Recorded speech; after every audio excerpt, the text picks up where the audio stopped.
বেলাল ডাক ডাকা সাহাবীরা রে,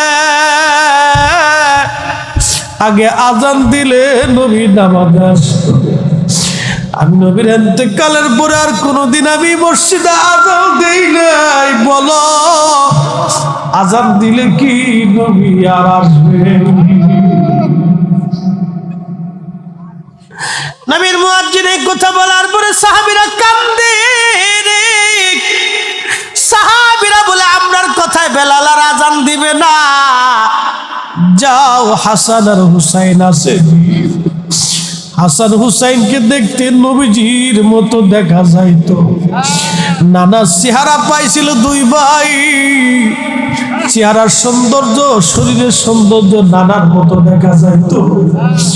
সাহাবীরা দৌড়ায় হাসান হুসাইনকে নিয়ে আসছে। বেলাল রওজা শরীফ থেকে উঠিয়া হযরত হাসান